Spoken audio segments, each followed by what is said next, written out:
Welcome to T3 Teach Tech Theater, and it is Tech Theater Thursday. I am Kirsten Branch. And I am Julie Benitez. And today we want to talk a little bit about power in numbers. So we wanted to share with you our experience working with the teachers in our district, Grossmont Union High School District in East County of San Diego, how we have created some pretty cool stuff as a department that is seen as very united and as a group that knows what they're doing and gets stuff done. So Julie, I'm going to throw it over to you. Do you want to talk about kind of what the way things used to be, say pre-2004-ish maybe, as far as the theater department, or actually all of the VAPA department? So there are 10 schools at our district. I think there might be 11 now, and most of them had some sort of theater program. But we were all really departments of one. We didn't really talk to each other. All of our facilities were very different. All of our things didn't really go together. We didn't talk to each other. We didn't share much. The most that we really ever saw each other is when we had, there were a few things in the district that there were competitions, and we would occasionally see each other at a competition or at a conference or something. We're like, oh yeah, I like you. We should really talk, but we never do because we all get in our own heads and we're full of stuff and we can't do things. So our district, around in 2004, Kirsten, said that we needed to do a strategic plan to figure out what we're doing and to have an alignment with all of our departments. So the theater people got together, and in typical theater people fashion, we all just like bang, bang, bang through that. We were trying to do some scope and sequence and trying to figure out, what do we all teach? What is it if a child went to my school and transferred its first semester to Kirsten's school, what should they have already learned? And it was a little hard at first for us all to understand that it didn't mean that we all had to teach exactly the same thing, but rather we almost all started with, what are the parts of the stage? Let's build some ensemble. And usually the donating project at the end of the semester was a monologue.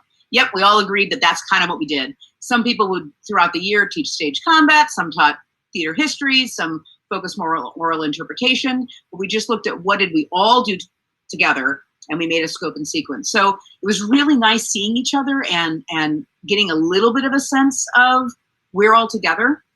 And I believe that we were the only people in the district, or at least I know for between VAPA, we were the only ones who were like, oh, here, we've had 4 meetings. We're all done.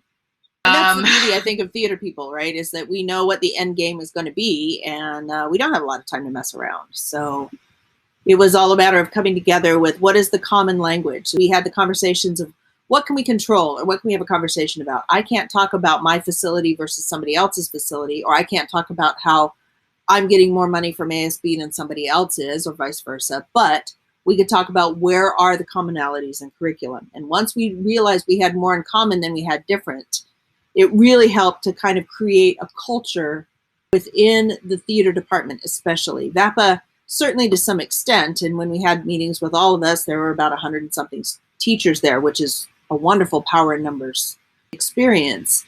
But it was the theater teachers that really kind of took this idea and this cohesion. And since 2004, we've been a pretty unified group of people. Then in 2008, the economy tanked, and we also lost a bunch of teachers within our district. People changed, left the state, whatever, and we had a bunch of new teachers coming in. And they came into a place of deprivation because the budgets were very small and sad. And so things kind of got small again, and we knew each other, but not so much. Now, Kirsten and I ended up knowing most of the new people coming in because by that time we had started what Survivor Theater was, which Teach Tech Theater became, where we were counseling new teachers of like, okay, you just got this. Let's tell you how to run some stuff along. So we knew the new people, but everybody else didn't. Right. And then Amity's going to be popping in here in a moment, and she's going to share with you how her leadership created a revision for the strategic plan that was passed in 2008, as well as a chance for the theater teachers to get together, once again link arms and become a group that people are starting to pay attention to? One of the things that, okay, let me talk to you about who I am. I think much like most theater teachers, I am controlling of my area. I have the ability, I'm doing shows, I have so many things I have to do. And I don't really look outside of my area very much because no one understands me anyway. So I stay in my little box. My metaphor is that I'm a tugboat captain, that I like to keep my harbor well patrolled and safe, and I send the children off into the real world, and there it is. And I'm in charge of this. And I don't want to look at the big world. I don't want to look at shipping in Indonesia. I just want to pay attention to my little harbor. But as things have changed in the world, in the community at my school, in administrations as they come and go, I realized that I had to start to break out a little bit. And I really protested that for a long time. Not only one of the things I value so much about Kirsten is that she kind of drags me along when I don't want to go someplace. If I choose to take on something, then I have to actually take it on. So I try to not take it on if I don't have to. And it also was for the principal secretary who informed me one year. I had been teaching at my school for about 20 years, and I'd never been the department head because I didn't want to go to the meetings. And she just informed me one day. She's like, nobody else is full-time in your department. You were going to be the department head. And I'm like, but I don't want to. She's like, it doesn't matter. You're going to be. I'm like, oh, okay. And when I took that on, I realized I had to be an advocate for my department. I had to be an advocate for choir and band and dance, and I had to be an advocate in a larger sense too. Kirsten was the president of San Diego Theater Educators Alliance, and she's like, you should come and be part of the board. And I'm like, I don't want to go to the meetings. I don't want to go to the meetings. I never want to go to meetings. So she's like, okay, fine. You can just do this little bit. And so I took on being a conference chair. I took on doing this little thing. And Kirsten has slowly been easing me into doing more and more things. And it's necessary. It's necessary for me not to stay in my box. It's necessary for me to look at the global picture because nobody else is looking at my global picture for me. They don't understand it. My admin doesn't understand it. Other teachers don't understand it. One time I had a big hullabaloo with my staff about when my musical was and that it lined up against AP tests. And I'm like, it's been along AP tests for the last 15 years. It's when the musical goes.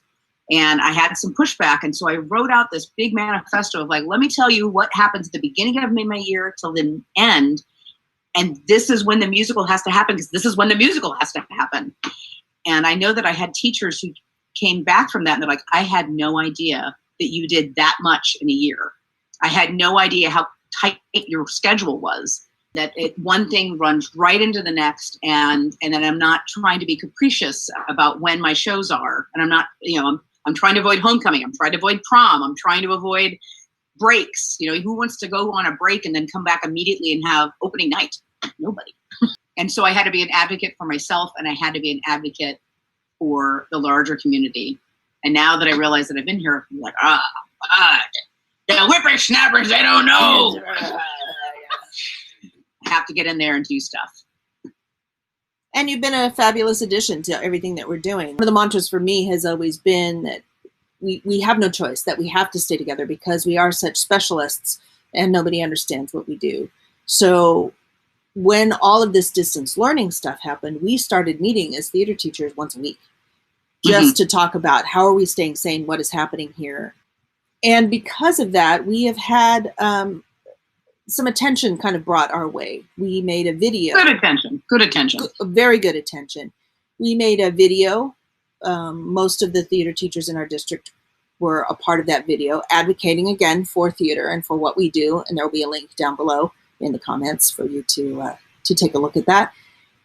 So because of those two things, we ended up having a meeting with a couple of the district folks who said, how can we help the theater people? What do you need professional development wise? And we asked them to pay for a conference that we all wanted to attend. And the district and our schools are splitting the cost, and they're paying for every person in the district, every theater teacher in the district, to attend this conference that's coming up here in a couple weeks. That would not happen if we were not a unified front, and if we were not doing what we could do to be at the forefront for the district. Because if we were sitting around with the wailing and the gnashing of teeth, then they're not going to pay attention to us, because there's 8 million teachers out there that are doing that. We are being the problem solvers that theater people always are. Okay, well, this has gone wrong. How can I fix this? What's my best plan? Our administration is the same way. They're all, what is going to happen? There's so many possible scenarios. If someone can come to them and go, here, this is what we'd like to do. We've already planned it out. We've already aligned it. We've already done this. We've done this. We've done this. They're like, oh, great, check. Fantastic. And you've taken something off of their plate, and then it makes them a little more willing to help you out. And that's the important thing, is that really we are coming forward saying we know what we want to do, and we know how to best serve this. And we're coming with like the California Department of Ed guidelines, or from the CDC, or anything like that about the social distancing and stuff for us from San Diego County, Health and Human Services. And we're saying we are following these guidelines. Here is how our space needs to look.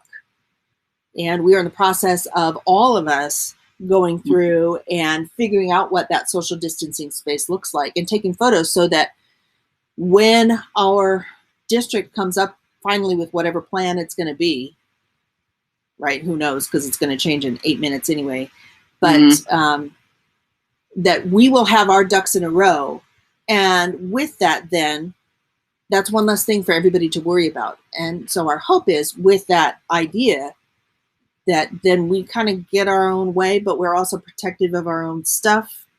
And that's the power of the numbers. Is there's only 11 of us, and we're getting stuff done, and we're taking care of business, which is great, because, like Julie said, nobody understands what we do. So therefore, nobody's going to pay attention to it unless we bring it to the forefront. I want to be able to say, this is what I need to do with my space. I don't want to have somebody who doesn't understand me, my program, or my space come in and say, this is what you should be doing. Because It's not going to end well. This is not our first rodeo. And so we know what it's like to have to follow guidelines of somebody who is uninformed. So we want to make sure that we are linking together. And the cool part about it, we all get along really, really well.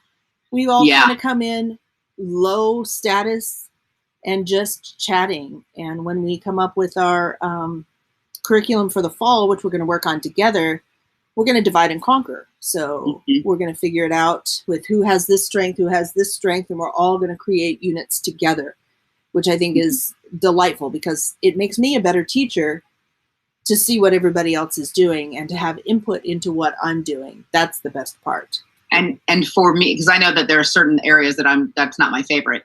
For me to see a lesson plan of like, oh, I could do that, but it wasn't my forte, and so I wouldn't have ever thought of doing that kind of assignment or something. But I'm like, this is a great way for me to get into it. All right, let's try that. And since we've got to do it anyway, rather than having 11 people traveling in 11 different directions, let's just all work together on it.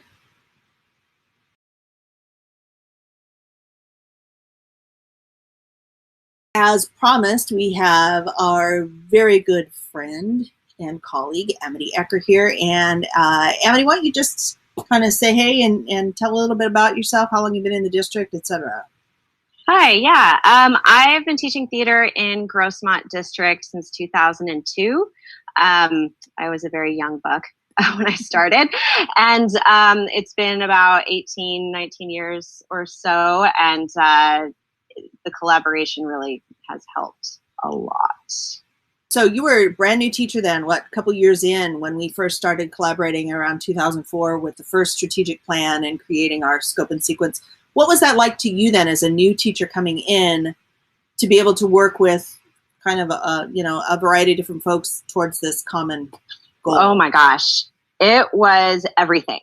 It was absolutely everything, because as a new teacher, it's incredibly hard just to teach in any subject area, let alone theater, where you have your curriculum and then you also have your after school program and tech, and there's so much happening. In my first 2 years, I really felt a little bit lost, sort of like an island. And then when I hopped on board with everyone else in the district and we created the beginnings of that curriculum and everything, I felt so much more grounded and anchored and really validated with what I felt I knew, but I wasn't sure that I knew it. But then when everyone else chimed in and said, no, actually you do know what you're doing and your contribution is valuable, that went so far to help my confidence, and it helped me grow as a teacher and as an artist. It was everything. It changed everything for me. So as we said, between 2004 and 2008, we had created this strategic plan for our district. In 2008, then the economy tanked. We lost that very supportive superintendent, and everybody was just kind of scrambling. And so this beautiful strategic plan kind of went by the wayside. And just a few short years ago, Amity, you were the one that kind of took the charge again with one of our instrumental music folks. But what was your feeling about wanting to bring back kind of everybody to revisit where we were as a district? Yeah, I really need that we needed to come back together, because like you said, there was the fallout around 2008 and all of that. And we really sort of lost our ties. And at that point, I was a more experienced teacher, but I personally felt like I was getting maybe a little bit stale or not. I felt like I needed revitalization, and I thought that maybe everyone else did too. Power in numbers is really important. And so when we were able to come together and reconnect, plus there were several new staff members, several new theater teachers to bring into the fold, as it were. And they always have new ideas, and more ideas are better than fewer ideas. So when we can get all of those good ideas together, I just thought, wait a second, we've got really good folks in this district. And if we can pull together, we can get some incredible work out of all of us working together, much better than just me working by myself. And like I said, I was starting to feel a little bit like I needed some renewal. And so everyone else really helped lift me up, and I think we lifted each other. Absolutely. And that definitely transferred, I know, to my students, and my students were reinvigorated because I was reinvigorated. Mm-hmm. So that was my experience and sort of the why behind that. So can you share your perspective? Because Julie and I have alluded to, not only in this video, but in another couple, just kind of the way that we really have come together in these last few weeks with this distance learning and looking towards next year. What has been your experience during all of this time? Because we meet once a week, we Zoom once a week, pretty much. Right. How have you felt about that connection? Oh my gosh, it has, again, been everything. I'm sure I can speak for maybe some people at least in feeling very kind of alone in trying to teach online, because suddenly you don't even have your students to give you input anymore. I mean, usually there's kids everywhere and you can just be like, hey, what do you think about this? What do you think about that? And you can't do that anymore. You're by yourself. And so when we all came back together, it felt much more supportive. And it felt like, wait a second, I'm not alone in this. It's not just me and my computer screen by myself trying to figure this out. There are 8 other people. We all have a common goal. And one of the beautiful things about our group together is that, number one, we all get along really well, which is great. And well, I guess 3 things. We all get along really well. A second thing is that we are not competitive with each other. We are collaborative. And I think that that is something that is a true rarity. When I talk to other theater friends in other districts, there's sort of this sense of competition. And I don't feel that we have that. I feel that it's truly a coming together. How can I lift you? You can lift me. Let's work together. And then the third thing is that we all want what's best for each other. And we all have this common love and goal of theater, and not only theater, but students. Mm-hmm. Your students are important to me, and my students are important to you. And so if you have a great idea, you don't mind sharing that idea with me so I can take it back to my students, because it's not just serving me, it's serving my students. And that's what we're all here for anyway. So I think that is really our strength. Oh, and the other thing is that we are really good at giving each other constructive criticism. Mm-hmm. Without feeling like, oh, that person attacked me. No, we're just working toward a common goal. And here's my feedback. Take it, don't take it. either way, it's here for you. I'm here to help you, not criticize you. And that's something, especially when we were making our video, we had lots of different ideas and different perspectives coming in. And I never felt like personally attacked for an idea that people didn't like, or what. I was like, oh, okay, well, they have a better idea. That's great. So that's been my experience. Because you were one of the writers of the script. Yeah. Well, right. Writer, pulling the words together from different sources others and writing it and, kind of massaging it into a cohesive piece. But yeah. I think that video was a very good example of, because it could have been too many cooks in the kitchen. Mm-hmm. Each one of us did a chunk of the video, and then someone who was actually new to our district was the editor, because she had more movie experience or movie making or editing and stuff like that. And I know that she felt she sent several emails of like, I don't want to step on any toes. We're like, no, it's fine. Edit how you need. Go. Yeah. Go for it. Make the best one. Yes. And I know we were all very grateful to her for her skills, and we all have different skills we bring to the table. You guys are incredible with tech, and someone else is great with film, and someone else is really great with improv. And so all of these different skills, I think it's impossible for all of us to be strong in every category. I just don't think that's not how teacher training is. Even artist training, you're an actor, you're a tech, and you have some knowledge of the other topics, but like, you guys are incredible at tech. So I lean on you guys more for that. And hopefully I have something to bring to the table for you guys. But I think that's a big strength of our group we have. I think one of the beauties too of it is that we know, or we're pretty confident, and I'm not bashing anybody, but we're pretty confident that our district would not support a VAPA coordinator in the foreseeable future. We've never had one in our district, and that's just not going to be a thing. And so with that realization, we knew that if we didn't make things happen for ourselves, it wasn't going to happen. And not that people are necessarily ignoring what we do, but we're kind of that weird group over there that nobody quite understands. So we really have to advocate for ourselves, which is why we're moving forward with our plan for the fall together as a department, as a theater department that just so happens to be at several different schools. We are the ones who know what we need. And so no one's going to hand us what we need without us telling them this is what we need. And sometimes I think that there is this feeling that we should just get what we need without asking for it and being very clear with what we need. And that is something that once we all come together and decide what those things are, that's how the district can best support us, is when we are united and we say, this is what 9 of us have decided we need. Mm-hmm. Here it is. Here's how you can help us. Because it's that whole, how can I help you? It's like, well, no, this is what we need. Thank you very much. Right. And having that unified voice of like, okay, so we've all decided, now everyone please go talk to your principals. And if all of the principals are getting it, when the principals all meet, they're like, well, my person said this, or my person said that too. For example, we got a raise. Or we got a stipend increase. A stipend increase, and it's because we all decided, oh, let's all look at that together. Oh, look how many hours, and we all came together to our principals and said, here's our document. And if I'm not mistaken, Amity, that was, sorry, I talked over you, so I'll repeat that. But if I'm not mistaken, you started that conversation. Correct, I did. Yes. That conversation. I do remember that. I did start that conversation. And, it was looking at what some of the other departments were doing and how they were working and how particularly a department like band is very cohesive. They are very organized. And I thought, wait a minute, we need to organize and we need to be like that. We don't necessarily have parent booster groups and things like that to support us. So we need to be our own booster group.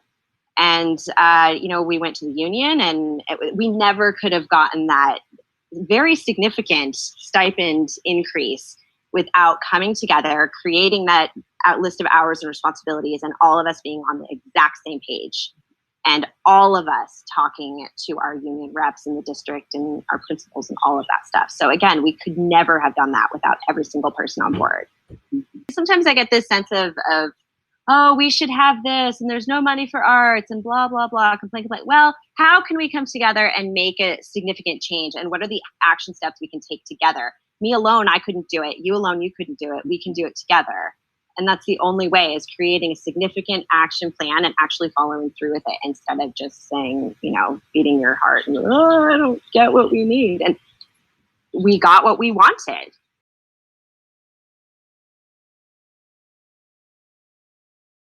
So we want to thank Amity for coming and talking to us about her leadership role in our district. And just to reiterate how important it is for us to have strength in numbers and find others that you can link arms with, whether they're at your school, whether they're other people in your district, but you don't want to be an island.